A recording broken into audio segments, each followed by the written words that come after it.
Has Pakistan double-crossed America while trying to mediate between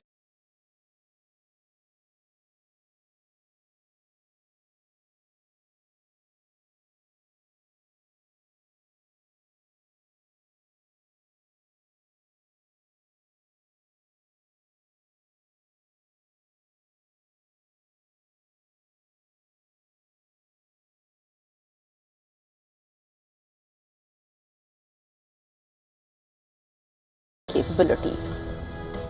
We also tell you how Donald Trump is heading to China as a weakened leader, with a number of factors contributing to the pressure building up on him as he visits China to meet Xi Jinping. All this and more coming up.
Pakistan double-crossed America while trying to mediate between Washington and Tehran. Has US President Donald Trump been betrayed by the very Pakistani establishment he trusted during the crisis with Iran? These questions are being asked because claims in an American media report are triggering serious concern about Islamabad's role in the Iran-US conflict. According to a report by CBS News, while Pakistan publicly tried to position itself as a diplomatic conduit between Tehran and Washington, it allowed Iranian aircraft reportedly to park in Pakistani airbases, potentially shielding them from possible American airstrikes. US officials familiar with the matter told CBS News that days after Trump announced a ceasefire with Iran in April, Tehran moved several aircraft to the Pakistan Air Force Base in Noor Khan, near Rawalpindi, one of Pakistan's most strategic military installations. Among the aircraft was reportedly an Iranian RC-130 reconnaissance plane, a surveillance and intelligence gathering variant of the Lockheed C-130 Hercules. The Lockheed C-130 Hercules.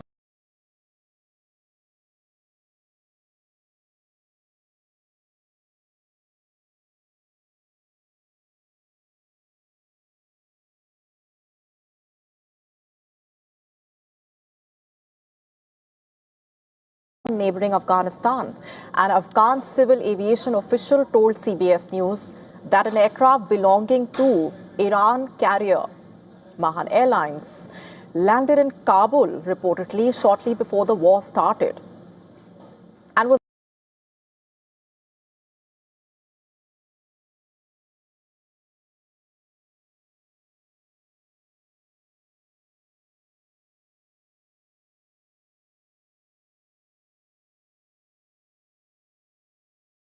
Yes, denied that Iranian aircraft were being sheltered in Afghanistan, calling the claims false.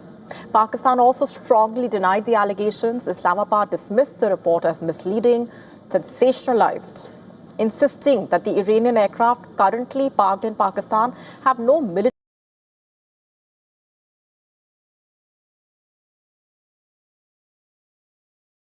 Iran and the United States arrived during diplomatic engagement hosted in Islamabad to transport diplomats, security personnel, and administrative staff linked to the talks process.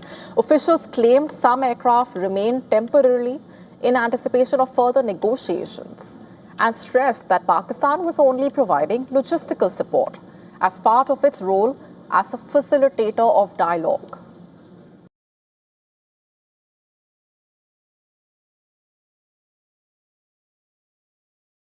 Parked in Pakistan arrived during the ceasefire period and bear no linkage whatsoever to any military contingency or preservation arrangement, quote unquote. The entire episode also sparked reactions in Washington, of course. US Senator Lindsey Graham said, if the reporting is accurate, the United States would need to completely reassess Pakistan's role as a mediator between Iran and America. Also saying that he would not be shocked if the allegations turned out to be true. Now, these allegations could also put Trump in a peculiar position given his repeated praise for Pakistan Army Chief Asim Munir over the past year. Remember, Trump has publicly hailed Munir on multiple occasions.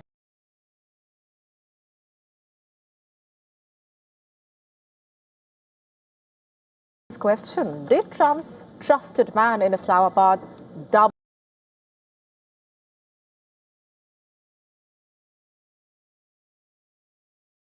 three major strategic breakthroughs? One clear signal from India's defense establishment, from hypersonic propulsion technology to advanced MIRV-capable missiles, India has just validated a powerful new layer of next-generation military capability.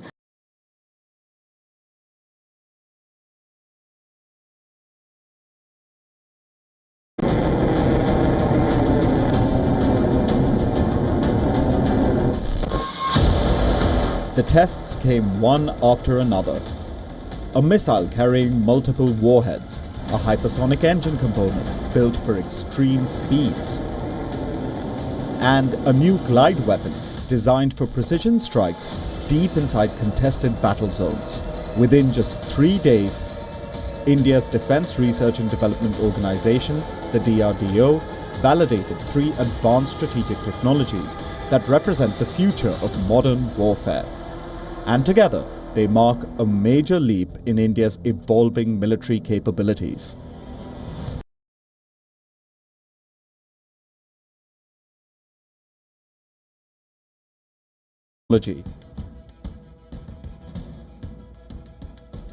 MIRV stands for Multiple Independently Targetable Re-Entry Vehicles.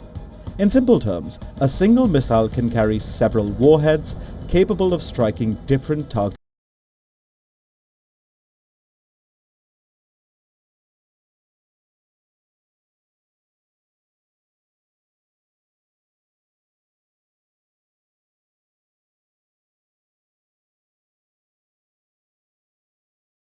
The DRDO successfully tested a scramjet combustor, a critical component for future hypersonic missile systems. The test achieved a continuous runtime of over 1,200.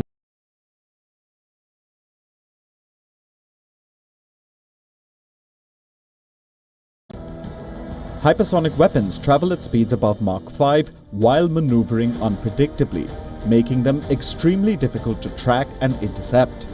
Only a small group of nations currently possess advanced hypersonic technology programs.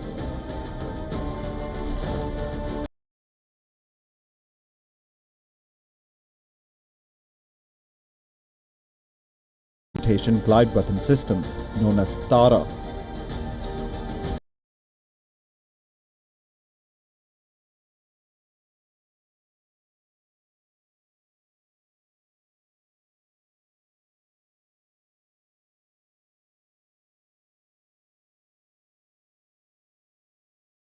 Shift in India's strategic doctrine.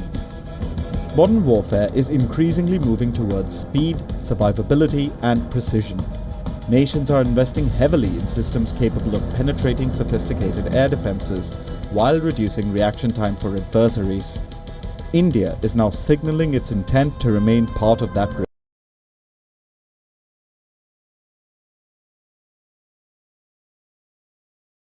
dependence on foreign military technology. For the DRDO, the back-to-back achievements also showcase growing confidence in India's domestic defense ecosystem, and internationally, the message is unmistakable. India is not only expanding its military strength, it is rapidly entering the next generation battlefield. Bureau Report, WION, World is One.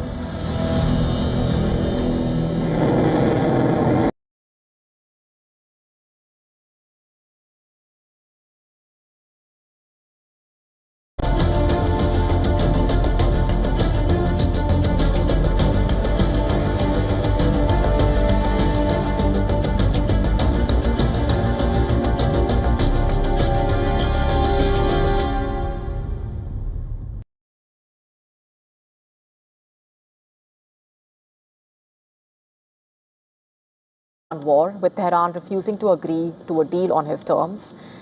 And on the domestic front, the road to the midterms appears tougher than before, full of hurdles, also with the fallout of the Epstein files, and his approval ratings plunging to 36% now.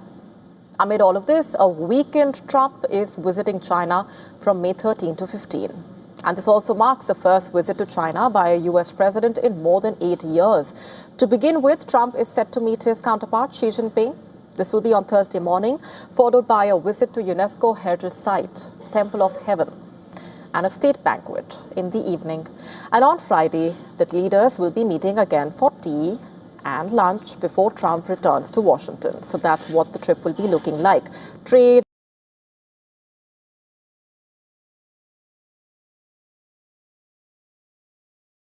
Boeing's leader and General Electric's Larry Culp will also be a part of the Trump delegation.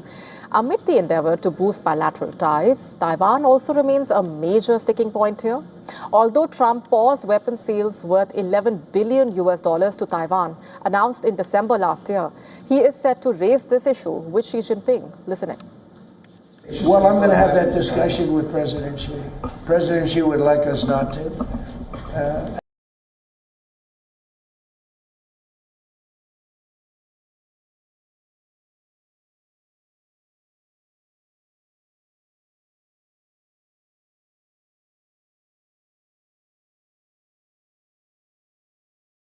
Of oil to China.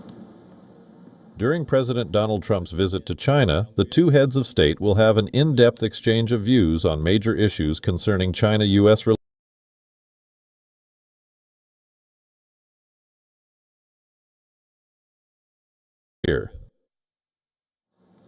At this juncture, though, Iran is likely to dominate the talks.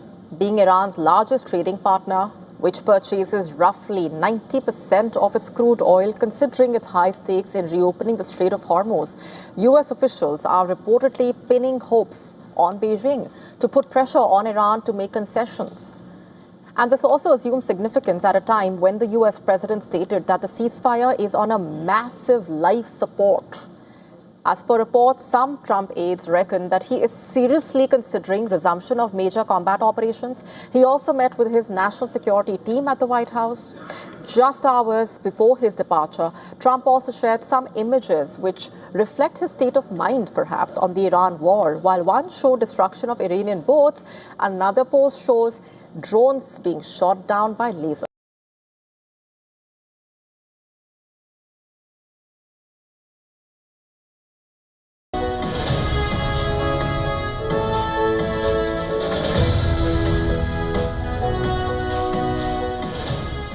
Tehran, though, remains unfazed.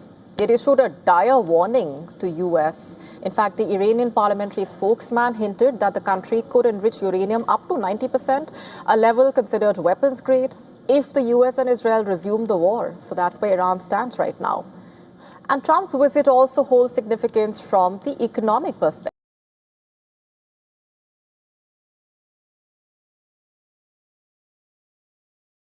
Beijing played its trump card to counter Trump's tariff war by restricting rare earth exports, while the U.S. president initially threatened to levy 100% more tariffs on China. He announced a trade and economic deal with China in November 2025. And according to him, China promised to eliminate export controls on rare earth elements and other critical minerals, end its retaliation against U.S. semiconductor manufacturers, and resume purchase of soybeans.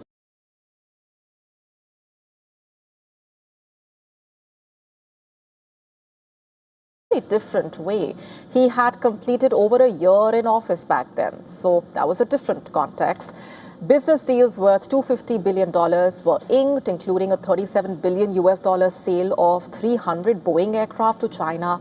That's not all. Trump was given a rare private tour of the Forbidden City by Xi Jinping.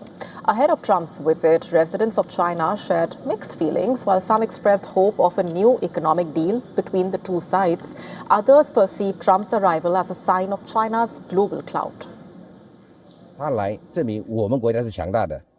The fact Trump is coming proves that we are powerful.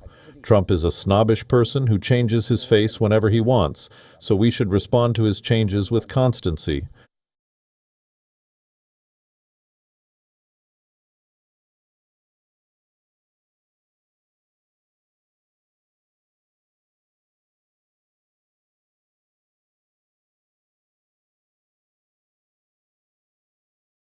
after the Pokhran nuclear tests in 1998.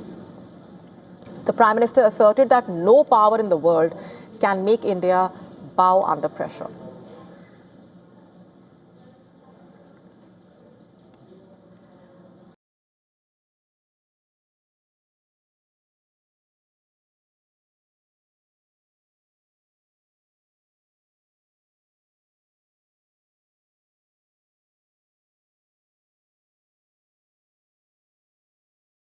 Report explaining the significance of this place, which draws nearly 12 million tourists in Beijing every year.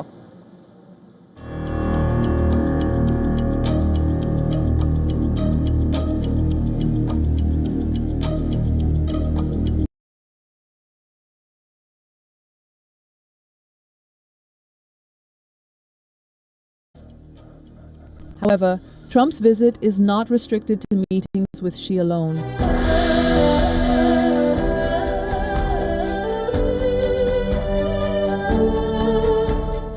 The UNESCO World Heritage Site of Temple of Heaven also features on his itinerary.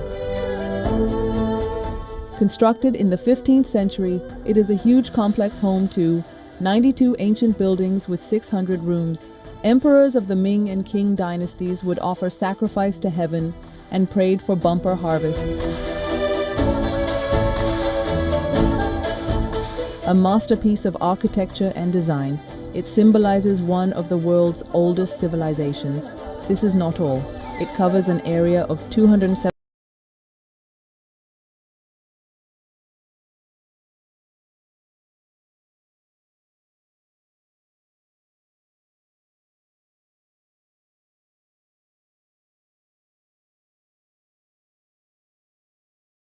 China. Then I think as a Chinese leader, this is the perfect backdrop to show the depths of Chinese history and how long it is, how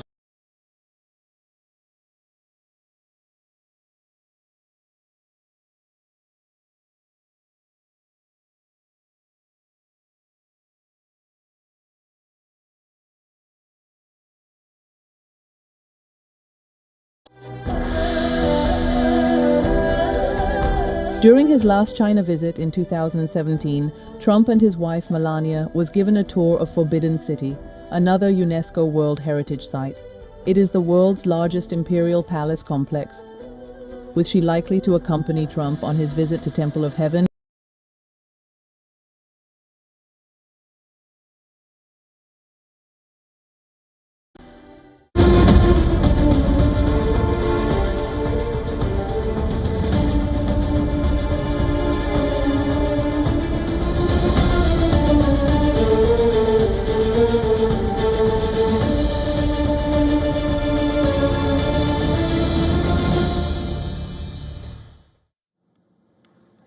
Let's now shift focus to Prime Minister Modi's latest appeal, the message to citizens in which he urged people to hold back on buying gold and traveling abroad and to save fuel, among other aspects. The message was simple and direct: to protect India's foreign exchange reserves and help the economy navigate a period of global uncertainty.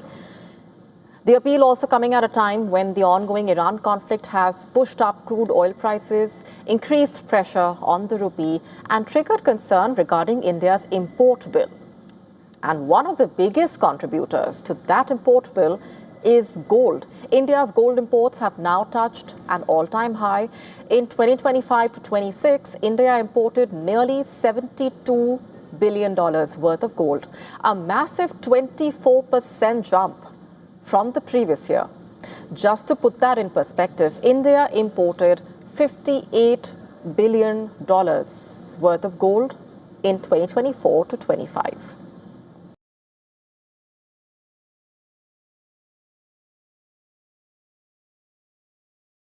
In 2019 to 20. So that's what the figures look like. So in just a few years, India's gold import bill has more than doubled. But here's the important detail. The value of the imports has also gone up sharply, even though the actual quantity of gold coming into India has fallen in volume terms. Gold imports dropped nearly 5% this year to about 721 tons. So why is India paying so much more? Due to the rising global gold prices that have surged. As the geopolitical tensions rise around the world, investors turn to gold as a safe haven asset. And in India as well, demand for gold typically rises during times of uncertainty. India is, after all, the world's second largest gold consumer after China. A large part of this demand also coming from the jewelry industry, weddings, festivals, household savings. But there's one major economic issue amid all of this. Gold is imported and every single import is paid for in US dollars. And that's where the foreign exchange reserve aspect comes in. Forex reserves are essentially India's financial safety cushion, just to put this simply. They are held by the Reserve Bank of India in the form of foreign currencies, gold, IMF special drawing rights, and other foreign assets. These reserves help India pay for imports, manage currency volatility, and maintain global investor confidence. And right now, India's forex reserves standing at around $691 billion. They had touched close to $728 billion early this year, before falling back as global uncertainty intensified. At the same time, the IMF has projected that India's current account deficit could widen to about $84.5 billion in 2026. A widening current account deficit basically means India is spending more dollars on imports than it is earning through exports and other inflows. And when imports of items like crude oil and gold rise sharply, pressure on the rupee also increases. And that's why the Prime Minister's appeal is being seen as a major attempt to try and reduce non-essential dollar outflows. The idea is simple. If people buy less imported gold, travel less abroad, reduce fuel consumption, India can save precious foreign exchange. This, of course, is not the first time an Indian government has asked people to cut down on gold consumption. Back in 1967, during a severe foreign exchange crisis, then Prime Minister Indira Gandhi urged citizens not to buy gold in any form, calling for national discipline to stabilize the economy. And decades later, during the current account deficit crisis of 2013, then Prime Minister Manmohan Singh also warned that India needed to reduce its demand for gold to protect the economy. His government introduced import curbs, remember, and higher duties to discourage gold buying. We need to reduce our appetite for gold, economize in the use of petroleum products, and take steps to increase our exports. Morarji Desai, who was the finance minister during Jawaharlal Nehru's tenure and also the prime minister later, had pushed for strict gold control policies that basically limited private gold holdings. The control and policies was based on the belief that excessive gold consumption hurt national economic growth.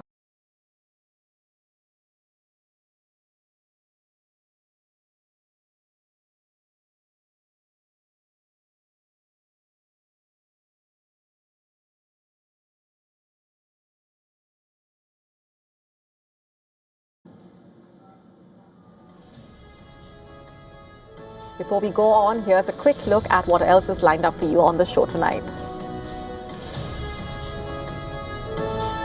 In India, medical aspirants left in the lurch, growing outrage over the cancellation of an examination held early this month. We tell you all that you need to know.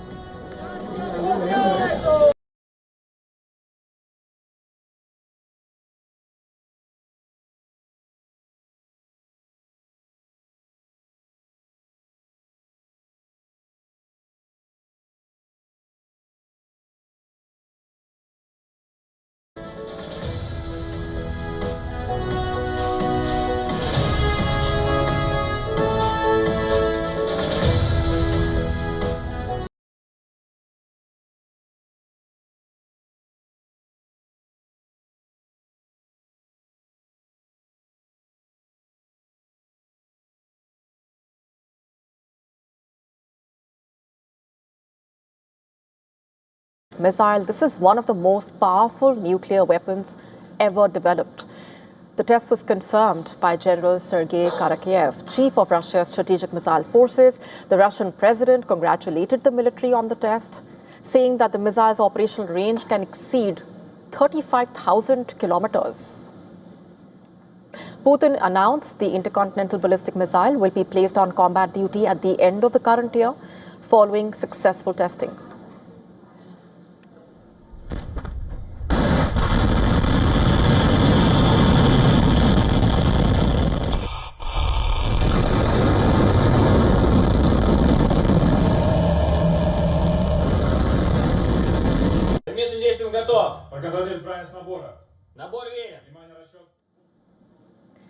Putin says that work on Poseidon and Burevestnik systems is in the final stages. Burevestnik, remember, is a nuclear-powered, unlimited-range cruise missile, while Poseidon is an underwater torpedo, both touted for their ability to evade current defense systems.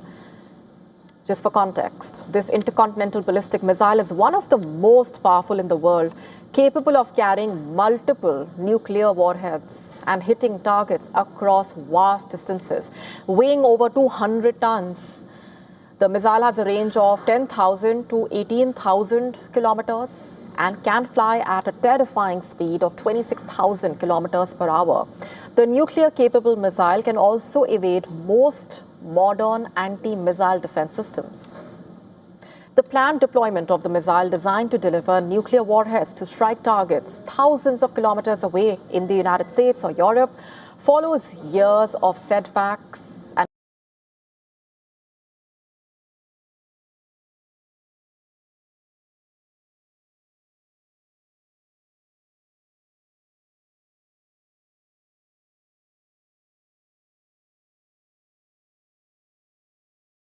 the missile test took place amid continuing international peace initiatives, with the U.S. advocating for a temporary ceasefire in exchange for easing sanctions on Moscow. The situation unfolded after a 3-day ceasefire announced by U.S. President Donald Trump last week, which expired over the weekend. And after the truce ended, the Russian Ministry of Defense stated that Russian forces had resumed military operations and claimed that they had intercepted over 100 drones in the previous 24 hours.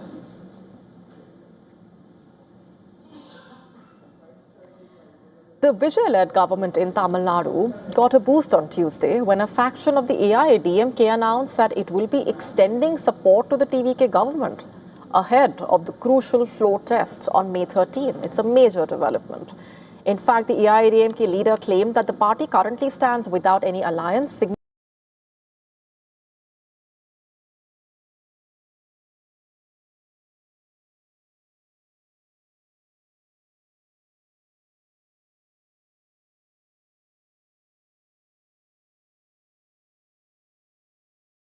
government. Vijay, remember, has been paying courtesy calls to the leaders of other parties there, and during his rounds, he also paid Shanmugam a visit at his Chennai residence. The visit came hours after Shanmugam had declared his faction support for Vijay. However, other AIADMK leaders have warned the faction of consequences should they vote in favor of the TVK.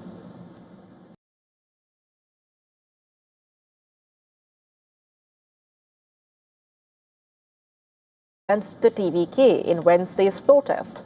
He also said that those who defy the order will face action. And this also highlights the growing rift within the AIADMK after the recent elections. Shanmugam had earlier publicly accused AIADMK General Secretary Palaniswamy of attempting to explore a tie-up with the DMK. Shanmugam said that the AIADMK was passing through one of the most difficult phases in its history.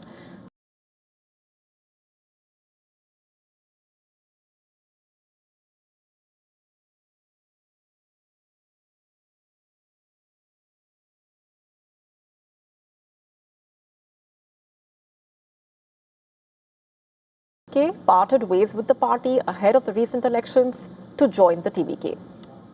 Vijay has also appointed his astrologer as officer on special duty to the chief minister, very interestingly. Remember, he had predicted Vijay's victory about a year ago, and reports say he has increasingly been seen alongside Vijay during major political and personal events. As an officer on special duty, his new role is expected to involve political coordination, direct assignments from the Chief Minister's office, among other aspects.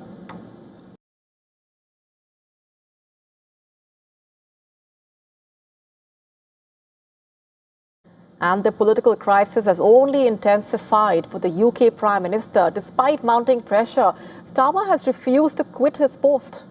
Instead, he pledged to prove his doubters wrong. After that crushing defeat in the local elections held last week, clamour has been growing for his ouster. 4 ministers of his cabinet have resigned.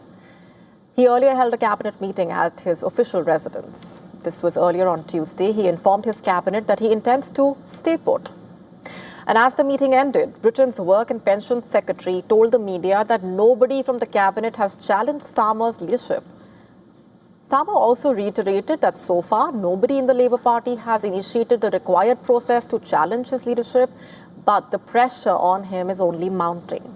As a junior minister in the Housing and Communities Department has resigned from the government, the Safeguarding Minister, Jess Phillips, also resigned.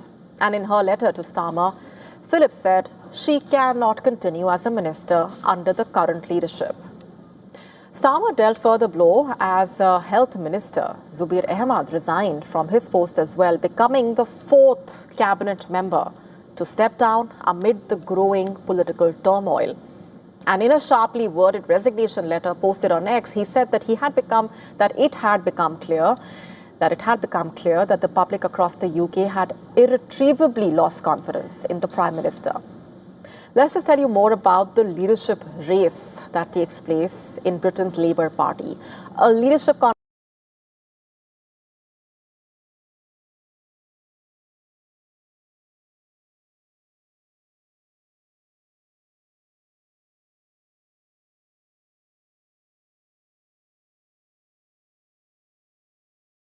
both say at least 84 Labour lawmakers have reportedly called for him to go. And on the contrary, 100 MPs have signed a statement in Starmer's support. So that's where things stand.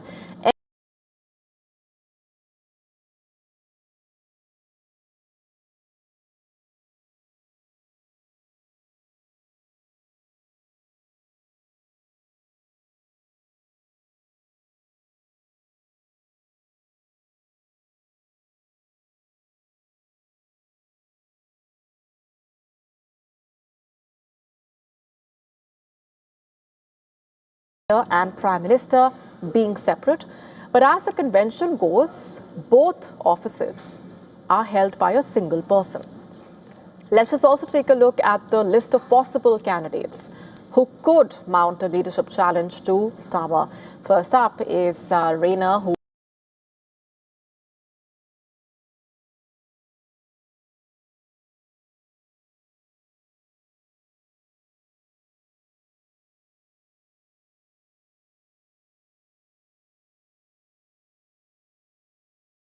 publicly denied his candidature to replace Starmer, but reports suggest that he might consider it.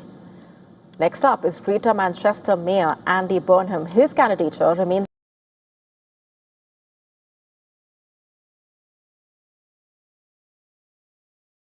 seat in a by-election. Another potential candidate could be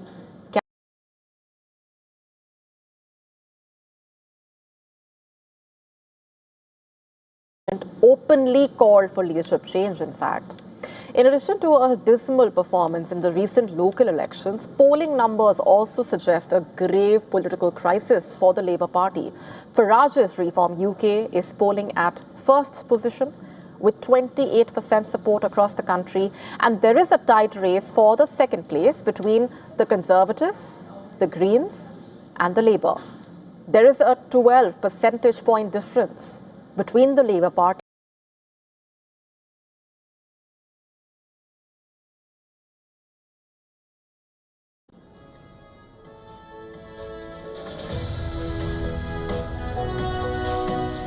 The cancellation of a crucial examination held earlier in May for admission to medical colleges in India following allegations of paper leak, sparking major outrage, also widespread protests across the country. In a breakthrough, the Nashik crime branch nabbed a medical sciences student who is believed to be the mastermind.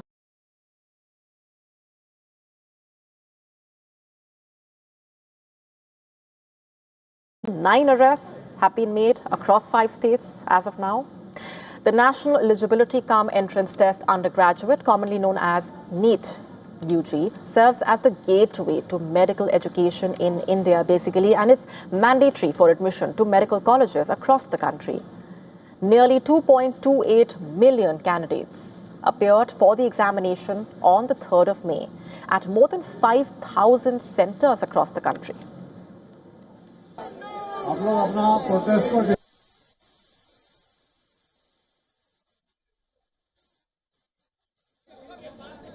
However, within days of the exam, allegations of a paper leak triggered outrage among students and parents, with protests and political backlash intensifying. Demonstrations were reported in several parts, including the national capital, also Bhopal, Bengaluru, Lucknow, among others. Students basically expressed concern that unfair practices could have jeopardized the integrity of one of the country's most competitive exams, they said, and they feared, leaving genuine aspirants anxious about their future. The center has handed over the probe to the Central Bureau of Investigation, the CBI, for a detailed probe. Special CBI teams have been formed and dispatched to multiple parts as a part of the investigation. The agency will be examining how the alleged guess paper circulated before the exam and whether organized malpractice was involved. So,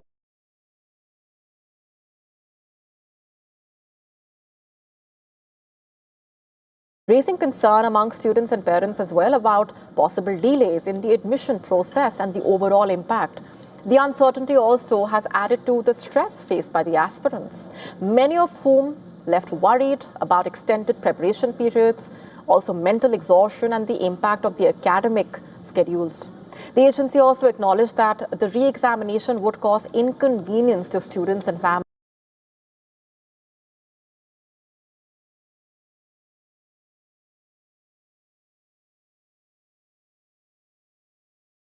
On examination security in India, a major issue. NEET, remember, remains one of the country's most competitive entrance exams, and any alleged breach directly impacts fairness and credibility for lakhs of aspirants striving for admission into medical colleges.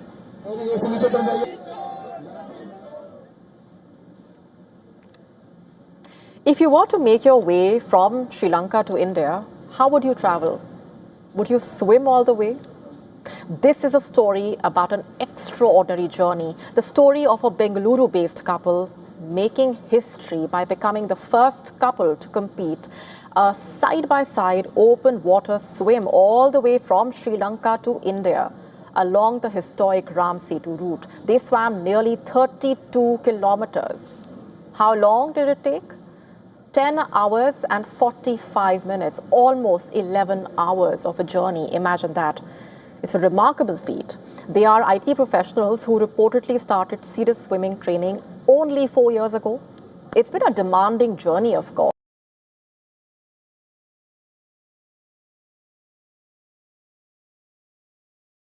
Through the turbulent waters for hours.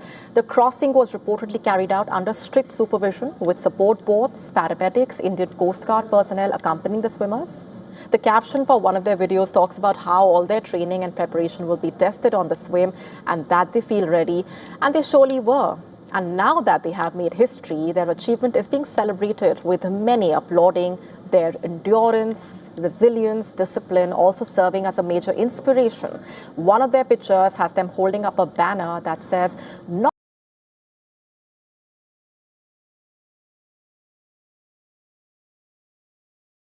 open water swimming" at the same time.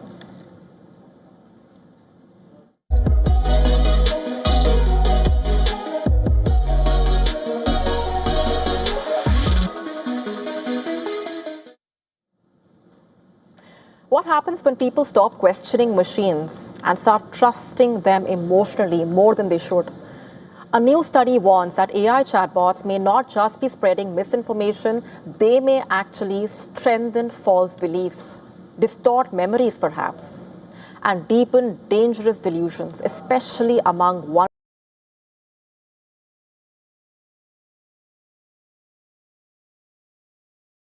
becoming more than just digital tools.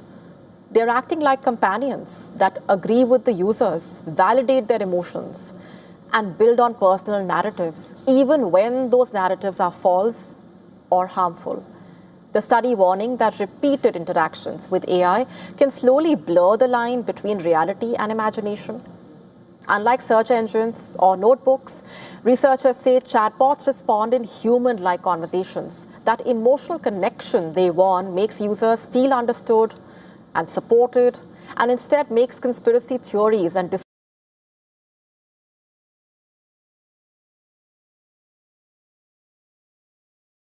becomes even more dangerous because AI systems are designed to be agreeable and constantly available. Instead of challenging troubling thoughts, chatbots, they say, may continue reinforcing users during long conversations.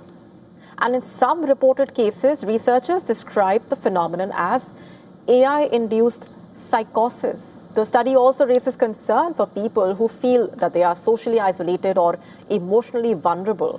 And many such users, according to researchers, turn to AI companions for comfort because they feel safer and less judged when it comes to these kind of interactions as compared to human relationships in some cases. And researchers warn that this emotional dependence could allow false beliefs to grow unchecked. And they are now calling for stronger safeguards, including better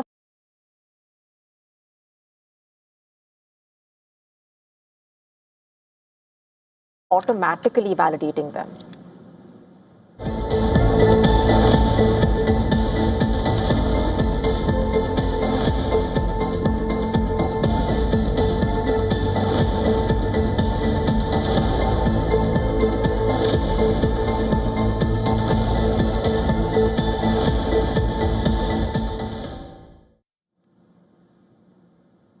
During the 2024 presidential campaign, US President Donald Trump often mocked his predecessor Joe Biden, remember, for what he called low energy levels, also calling him Sleepy Joe. Now that very jibe is coming back to haunt Donald Trump. The US president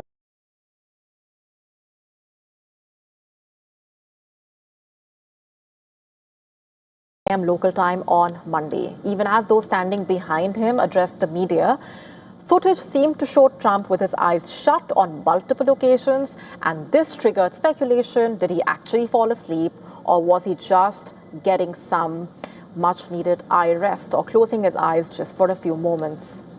Clearing air regarding all of this speculation, the White House claimed that Trump was blinking. Now, to be fair, the US president did extensively respond to media queries on numerous topics, ranging from Iran to China, but critics questioned this version, pointing out that the alleged blink appeared to last considerably longer than normal. For instance, Democratic lawmaker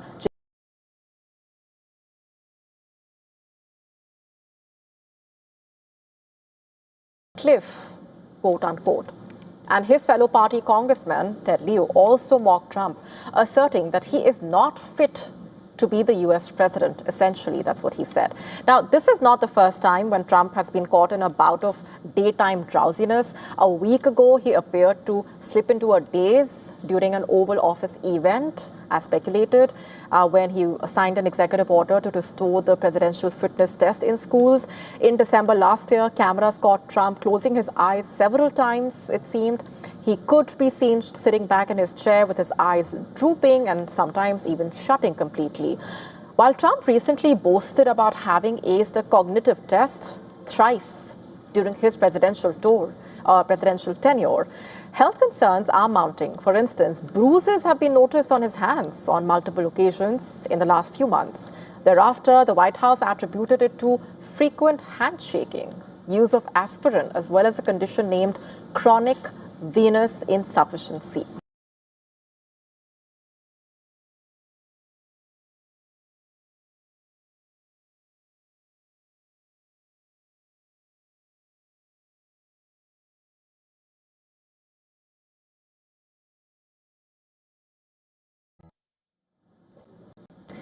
the Smithsonian's National Air and Space Museum in Washington, D.C., where visitors expect to see iconic aircraft, historic spacecraft, relics from some of humanity's greatest missions.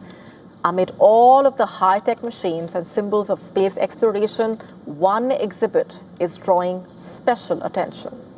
A simple Indian sari.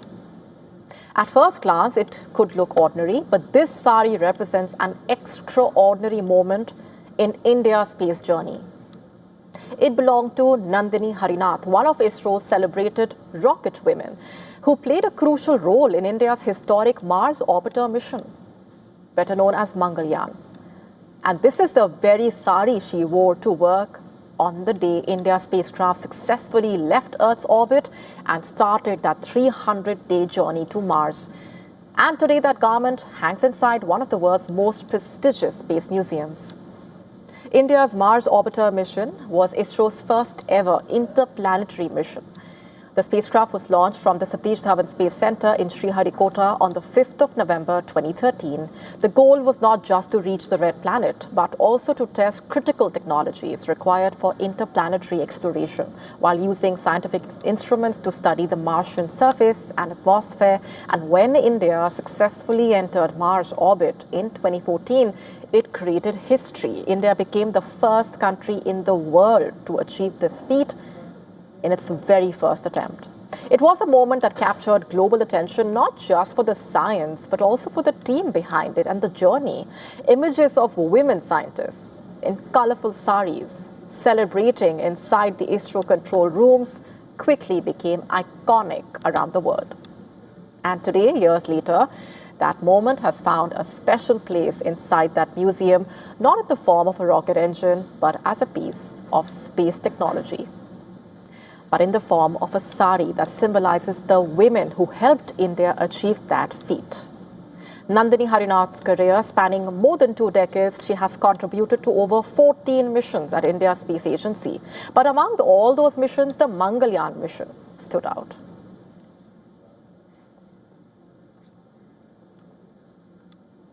A major cybersecurity incident had disrupted campus life across the United States, Canada, Australia, throwing thousands of students into confusion during one of the most crucial periods of the academic year, the end-of-term exams and submissions. At the center of this global digital chaos is the education software platform Canvas, which is widely used by universities, schools for assignments, exams, grading, and also class management. This week, the platform went down after a cyber attack and caused widespread outages across nearly 9,000 educational institutions worldwide. Later, the hacking group claimed responsibility for the attack. This is basically a notorious cyber extortion collective that has been active since 2019. It's called Shiny Hunters. It's basically known for large-scale data breaches, stealing user information and selling it on dark web markets, reportedly. The group is financially motivated, often targeting big companies and digital platforms, in some cases also demanding ransom payments to prevent the leak of stolen data.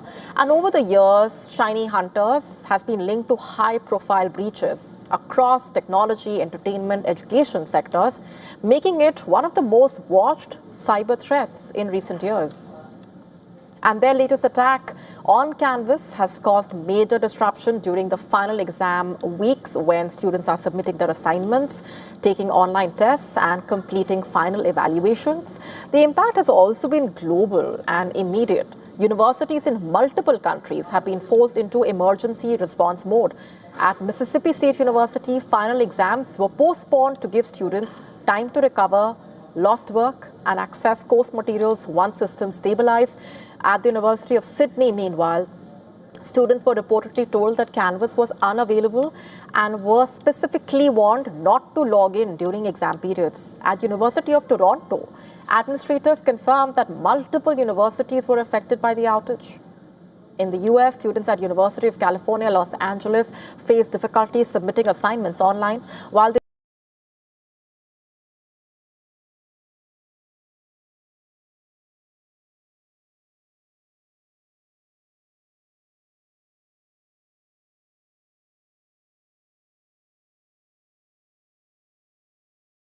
a partial recovery.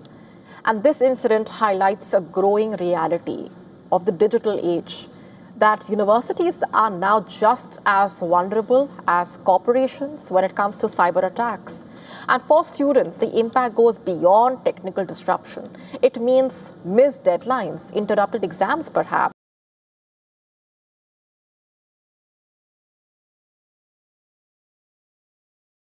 As education systems become more dependent on digital platforms, such attacks are no longer just technology issues.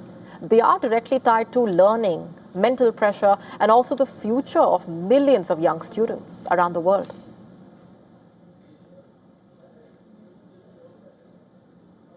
What if the fight against aging does not begin in a lab, but inside your kitchen?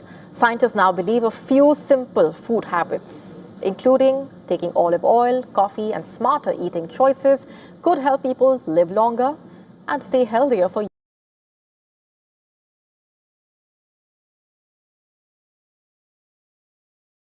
The future of aging itself. Take a look.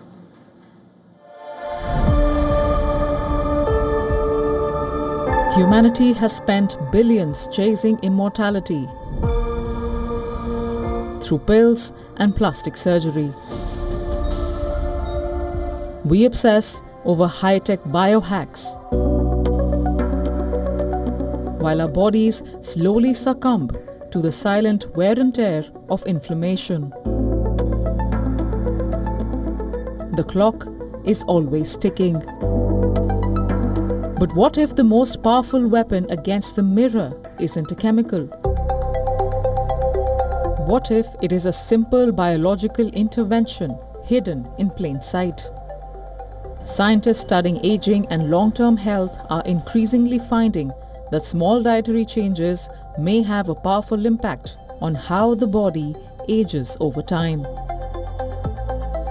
And two ordinary items are now attracting serious attention: olive oil and coffee. According to a recent research, olive oil appears linked to lower risks of heart disease, inflammation, and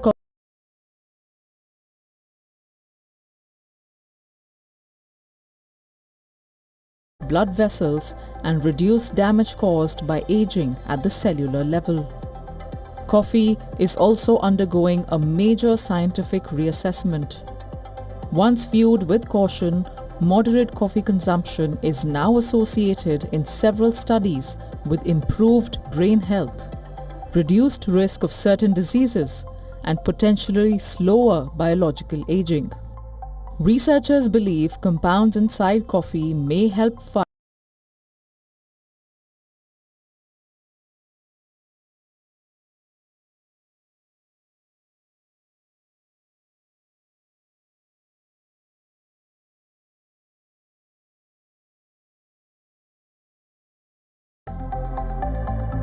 less processed food, more vegetables, better fats, balanced portions, fewer sugar spikes, small sustainable habits instead of extreme diets.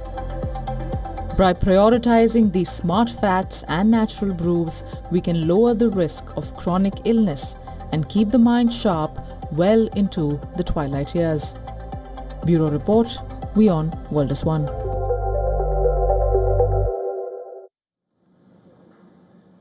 With that, it's a wrap on this edition of Gravitas tonight. This is me, Maudi Gambhir, signing off. Thanks for watching.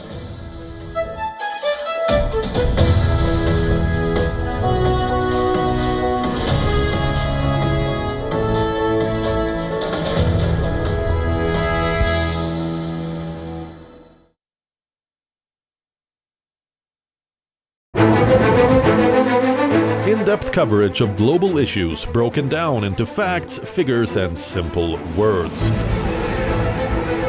Backed with analysis from field experts who truly matter, because we believe in decoding the real picture for you. So you get a much wider and deeper understanding of stories from around the world, a 360-degree analysis. An award-winning documentary series, week after week creating the maximum impact. Watch WION Wide Angle at these times on WION World is One.